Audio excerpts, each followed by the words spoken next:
So about 10 years ago, I was diagnosed with a mental health disorder called Depersonalization Disorder, and my life was kind of a mess because of it. I was experiencing really high levels of anxiety, really bad depression, and also I was experiencing visual and psychological symptoms that I just couldn't explain and made no sense to me. And these were basically completely ruining my life. However, as of today, I am about 99% recovered from all of these symptoms, with the exception being every now and again I sometimes still see some of the minor visual symptoms, but over time they're actually going away. So if you don't know who I am, my name is Rumzi, and on this channel I share my knowledge and experience on how I recovered from various mental health issues, and also my insights on how we can improve our health, which includes our mental, emotional and physical health, because ultimately all of these are connected. And so in this video I'm going to share with you the 5 main things that I did to recover from depersonalization disorder without taking any medication at all.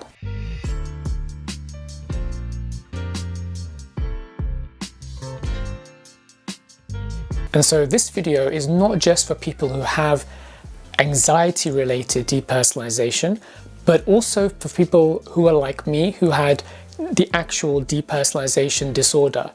And so this is the times when people can have the disorder but have no anxiety and have only the symptoms of depersonalization on their own. This is also for people like that, because I was one of those people. However, if you are looking for more details on exactly what depersonalization disorder is, and if you want to understand what those symptoms are, I already made a video about that previously, so if you click the link up here or in the description, it will take you to the last video I did on that. And so this video is really focused on the steps that I would take if I was starting the recovery journey all over again.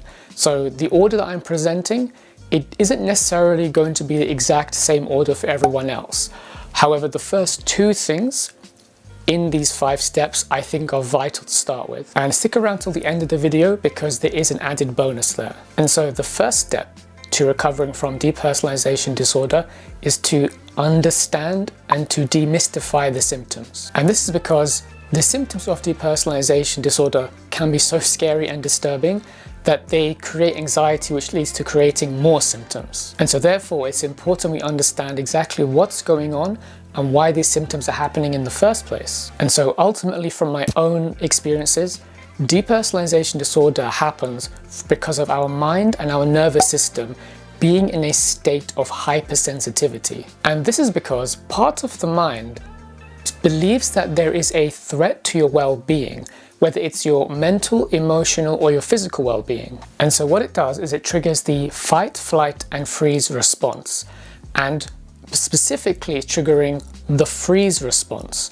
And the freeze response manifests in humans as the dissociative state, and depersonalization disorder is a dissociative state. And it creates this disassociation with your environment or with yourself because it's a way for it to try to protect you from this perceived threat. And so whether this threat is being perceived to be in your environment, whether it's internal, whether it's your emotions, your thoughts, whether it's your body, whether the perceived threat is from somebody in the external world as well, it creates this detachment and dissociation as a way to try and protect you from the perceived threat. So whether it's protecting you from what it thinks is a threat in the environment, or your mind, or your emotions, or from somebody in your external reality, it creates this dissociative state as a way to try to protect you from that threat. And the reason why it has to do this is because your mind thinks it cannot run from this perceived threat and it cannot fight it. So the only response left is the freeze response, which is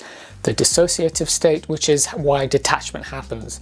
Dissociation is experienced by experiencing a detachment from reality or ourselves. And so ultimately, because this is a way that it's trying to protect you, it is a adaptation to stress and trauma. When you're in this hypersensitive, dissociative state, this is ultimately where all these strange and sometimes disturbing symptoms come from, because our mind and our nervous system is stuck in this hypersensitive state, and that's why things start looking strange. That's why you start having these intrusive thoughts and other visual experiences that are very hard to understand.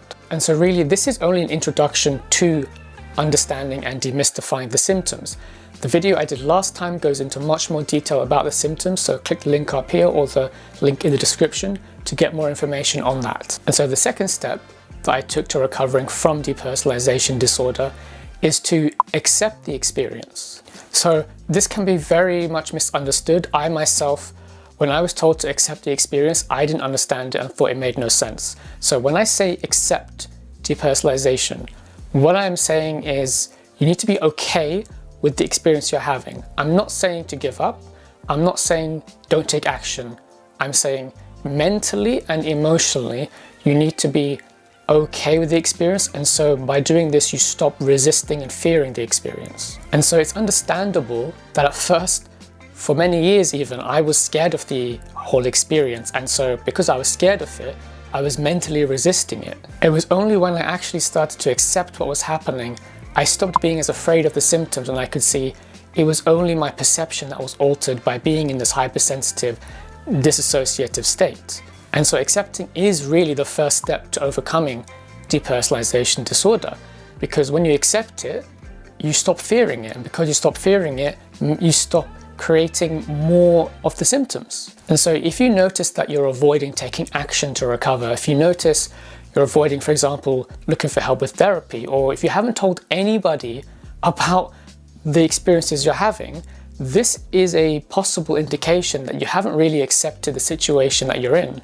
And so we could say that accepting depersonalization is really about experiencing the symptoms and not attaching and assigning a negative meaning about it, or making it mean something negative about yourself and your life. It's really about saying to yourself, okay, this is happening, I can see it's happening, now I need to think about what are the next steps I need to take to start recovering. And so when you start realizing that this is your mind and nervous system adapting to stress and trauma, this is a big part at accepting and really understanding what's going on. And you also need to look at where you might be distracting yourself from taking action to recover, because the distraction is a way to try and avoid accepting the situation. And so now this leads on to the third step that I took in recovering from depersonalization disorder, which is to really focus on reducing stress and anxiety. And so ultimately, anxiety comes from either a conscious or a subconscious perception of there being some kind of threat to your well-being. So when I say conscious, I mean you can see that threat in a very obvious way. It's very easy to identify. When I say subconscious, this means that it's a much deeper part of your mind that is noticing the perceived threat, but we consciously don't actually notice what the threat is. And so to understand this in more depth, I highly recommend watching the first video I did on depersonalization disorder, where I go really in depth in explaining this relation to the conscious and subconscious mind, anxiety and depersonalization. So click the link up here or in the description to watch that. But a very good example of explaining what a subconscious threat is if you ever, for example, met somebody for the first time and consciously, based on what you can see that's obvious, there doesn't seem to be anything particularly threatening about them, but for some reason you get this feeling and these thoughts that there's something not quite right about them, and maybe you feel some anxiety towards them.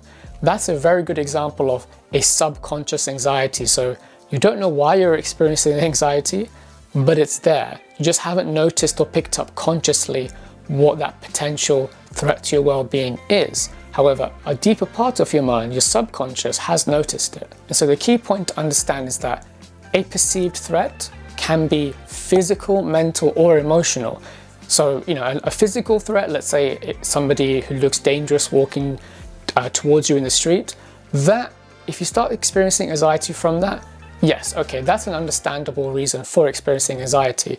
It becomes much harder to pick up what the cause of the anxiety is and the cause of the stress is when it's mental or emotionally potentially threatening you. And so a good example of a emotional threat that can create a lot of anxiety is talking to a large crowd. I think most people, unless they've practiced it, would feel a lot of anxiety if they have to talk in front of a big crowd. And yet there's no physical threat, right? And yet we will still feel anxiety. Why? Simply because it's a threat to our emotional well-being. So the mind is still perceiving there to be a threat to our well-being there. And so really the core of that anxiety would be the fear of being judged or the fear of being rejected, which understandably for many people would be a threat to the overall psychological and emotional well-being. And a good example of a psychological threat could be if our minds start creating worst case scenarios of the worst thing that could possibly happen to us, and then we get these thoughts, we have these images that appear, and then we can start feeling anxiety from them. Nothing physically is happening. Emotionally, there isn't any type of threat, but now it started in our mind, and now we start to experience anxiety from that. And so the reason why this is important to understand that anxiety and stress can be triggered through different things that we're not aware of is because we need to be aware of what these potential root causes of the anxiety are to be able to reduce the depersonalization symptoms. Because ultimately, if your mind and your nervous system are stuck in that hypersensitive state, then we need to reduce the stress and anxiety that keeps it in that state. Okay, so I know what some of you are thinking. What about people who have depersonalization disorder on its own and they don't have any anxiety or anything like that at all? No stress, no anxiety, only the symptoms. So for a while I was one of these people where I thought I only had the symptoms and no anxiety, no stress. But the thing is, there was anxiety and there was stress, I was just not aware of it. See, the thing is, I actually for an extremely long time in my life had anxiety and lots of stress. And so when I started to reduce the stress and the depersonalization started to go away, I got so used to high levels of stress and anxiety that when it reduced, my experience and my perception was that it was gone. However, there were still low levels of stress and low levels of anxiety that I came to realize much later on, once those were gone, that actually they were keeping the mind and my nervous system in that hypersensitive state. I had basically adapted so well to stress and anxiety that my mind was essentially editing it out of my perception. I didn't have the self-awareness to notice it was there. I also discovered that so much of the stress and anxiety that was being triggered, even at low levels, was very subconscious. So I didn't even realize it was happening and I didn't even know what was triggering it. And so really it was when I went for therapy, and I've been for therapy many times, but it was when I really got to a very good therapist who was able to notice my blind spots and was able to notice the connections between my past and what I was experiencing now. And they were also able to identify some really important things about the current self-image I had back then and old beliefs that I still had subconsciously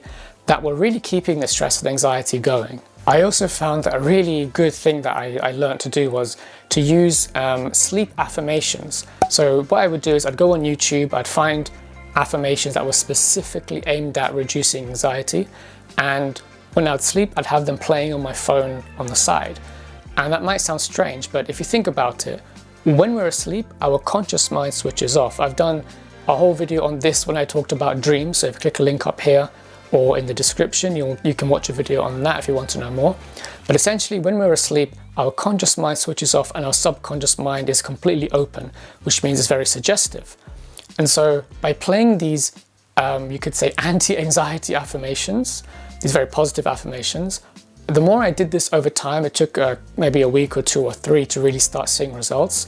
I noticed how I really did have a big reduction of anxiety.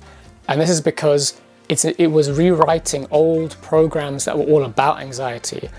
And so by using sleep affirmations, it was overwriting old programs that were making me feel anxious. So 2 things to mention if you're going to try this out.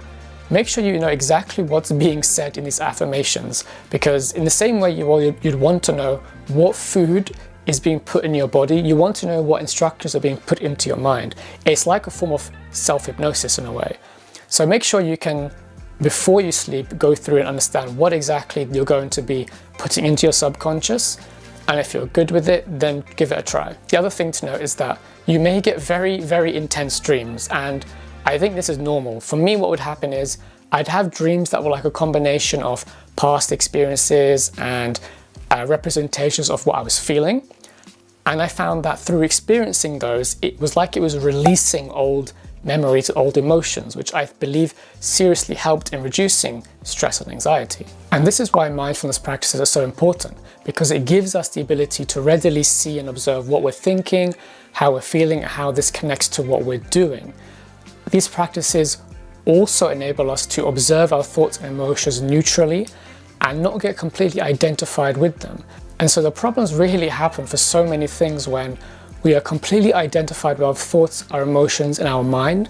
And so then these run us and we react to things instead of choosing how to respond. And so if this idea of not being identified with your thoughts and your mind sounds strange, just remember the fact that you can observe your thoughts, the fact that you can create thoughts, shows that you are not your thoughts. You are the observer of your thoughts. And once you learn and experience that point of being the observer of your thoughts and your emotions, it completely changes your relationship to your thoughts and your emotions in a massively positive way. And this is important specifically for anxiety and depersonalization, because depersonalization has a tendency to create these intrusive thoughts, especially intrusive existential thoughts. And so with mindfulness practices, what this does is it allows us to observe these thoughts neutrally and not just believe them. And that's really what identification is, a big part of it, is these thoughts come in and we totally believe it's true, or we totally believe it means something about us or a situation. So with mindfulness practices, you can experience and learn that you don't have to believe every thought that comes into your mind. You can choose to believe or not believe them. And so mindfulness practices not only train us to not be identified with our thoughts, they also help us to readily see limiting thoughts and beliefs that could be holding us back from recovery or holding us back in other areas of our life. And so an example of this for me was, for years I would get stuck in recovery and I couldn't go beyond a certain point. And then I realized through when I actually started practicing meditation and mindfulness was that there was a part of me that didn't actually want to get better. And this is because this part of me, which was very subconscious, so it's very much out of my awareness, it didn't want me to get better because getting better and fully recovering was such an unknown, because I had gotten so used to having depersonalization symptoms for so many years that it was essentially seen as a threat. Because it's an unknown, it was seen as potentially dangerous. So you could say the comfort zone that I was in was seen as safe by that part of my mind. And so only really through mindfulness practices and gaining more self-awareness was I able to start identifying that part of me and that limiting belief that was there. And what I realized was it was projecting all kinds of potential catastrophic situations because it was an unknown situation that I had never experienced before. But ultimately, a deeper reason why mindfulness practices such as meditation really help with recovering from, I think, not just depersonalization, but probably other mental health issues, is that it really allows us to completely surrender and accept what we are experiencing. This sounds counterintuitive, I know, that if you surrender to the experience, if you fully accept it, if you surrender to what you're feeling, to what thoughts are going around, if you just let it be, that somehow that helps you to get better. But actually what happens is when you let these emotions and these thoughts and these experiences just be, you surrender to them and you accept them fully and you let them run their course, what you find is that actually over time it does help to improve it. And this is because what I discovered was it was the mentally and emotionally and physically resisting the experiences that was keeping it going. And so a good example of this is if I was having existential, negative, intrusive thoughts coming in, the thing that kept it there was constantly commenting on those mental thoughts or just pretending they weren't there. But when I learned to mindfully, neutrally observe the thoughts, they would just fade away. They would come and go. And I realized, I don't have to attach myself to them. And it was the resisting and attaching to these thoughts that was keeping them going. It's like it gave them power. So it was the neutral observation that would make them pass by, and they would keep passing by every time they came until eventually they just stopped coming. And so really by neutrally observing these thoughts, by not judging them, gradually over time I saw they were going away. Now, this is a practice that takes time. This isn't something that's going to happen immediately. So like I've been doing these practices for a good couple of years now, and it has completely changed my life. But it is 100% worth doing this as a daily practice because the benefits are priceless. And so the fifth step that I took to recovering from depersonalization disorder was to understand and to process my emotions. And this is because, for me at least, and I'm sure for many people, our own emotions can be actually perceived as a threat to our well-being. And so our own emotions can keep depersonalization symptoms going. And so we need to show our mind and our body that these emotions are not a threat. And so the way you do this is by not resisting your emotions no matter what you're feeling. Whether you're feeling good, feeling bad, you have to let the emotions begin to fully experience them. Because like I said before, it is the resistance that actually keeps them stuck and keeps these symptoms going.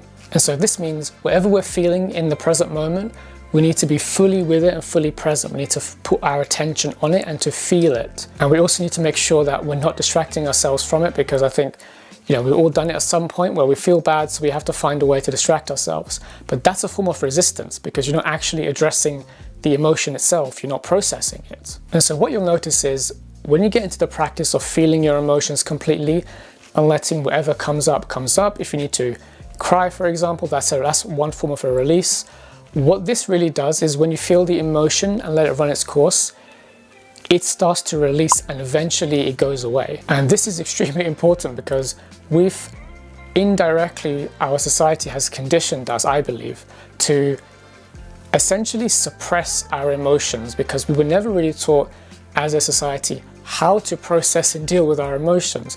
This is why distraction is the most obvious thing that we end up turning to. But when you don't actually release your emotions and address them, they end up going into our subconscious and out of our awareness.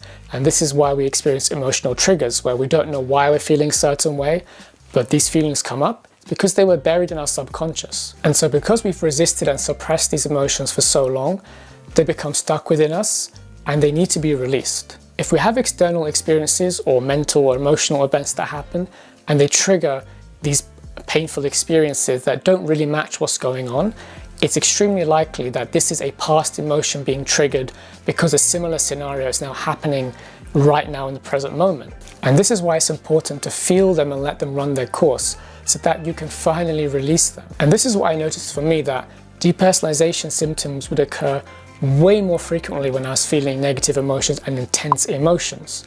And so this was key for me recovering, because I did eventually learn that one of the things keeping depersonalization symptoms going were intense emotions. So intense emotions will come up being triggered by some external event.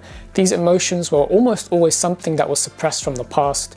Because the emotion themselves was so overwhelming, my mind would see it as a threat. So it would keep my nervous system in the hypersensitive state, which would keep the depersonalization symptoms going. And so once I learned how to release these emotions, and for me it was a long process because there was just so much that was stuck in there. Once I was learning to release them, I would see almost immediately how the depersonalization symptoms would effectively just go away completely with only minor things left. And so of course this kind of practice, I highly recommend that you do this with a therapist or speak to somebody who is experienced and understands this. I did it on my own, but that's because I've already had lots of experience with this kind of journey.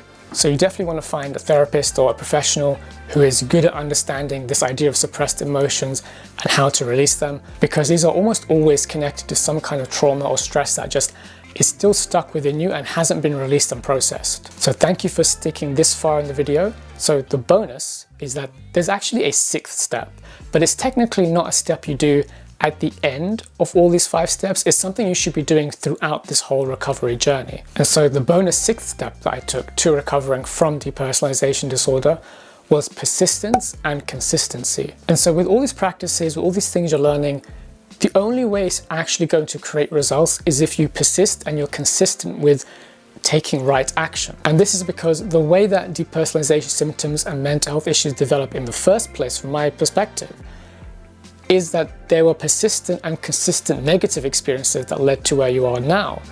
And so it's going to take time to undo that and to essentially readjust yourself back to how you were. Your mind and your body may have been in a stressful environment for years, so it would have adapted to that stress. And ultimately, that's what I see depersonalization, other mental health issues actually being, the adaptations. So what you're really doing is, through being persistent and remaining consistent with taking right action, what you're doing is you are systematically retraining your mind and your nervous system to not be in that hypersensitive state anymore. And the reason why persistence is the key is because it may take multiple trips to a therapist or to see multiple therapists to really let go of old beliefs, old thinking patterns, to release trapped emotions.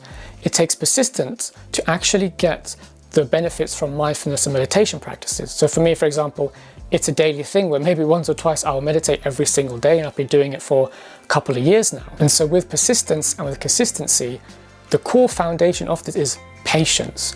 You will have to be patient with yourself and understand this is a process, it takes time, in the same way it was a negative process that took time that has led you to where you are now, psychologically and emotionally. And so there will be times where you may slip back into old ways of thinking. You may slip back into old behaviors and symptoms. Your recovery is more likely to be a graph that goes up and down, but gradually over time is actually improving. For me, it was always like that. And this is totally normal. It's the same as you're learning anything else. If you consider if somebody's first learning to ride a bike, they would fall over many times. But every time you fall over, you learn to pick yourself up and you improve. So really, you should be looking at the long-term recovery, not the short-term. There will be times where through trial and error you'll make mistakes, but just keep going. That's why persistence is key here. Because persistence is what it takes to master a skill. So what you're really doing is you are unlearning old behaviors and ways of being, and you're learning new, more beneficial ones. So thank you for watching. I want you to know that recovery is real. Depersonalization disorder recovery does happen. It's not just me who's essentially completely recovered, but there are many other people out there who have done it. So subscribe for more content. Don't forget to leave a like if this was helpful, and comment below and let me know if your experiences with depersonalization. And I'll see you in the next video. Take care.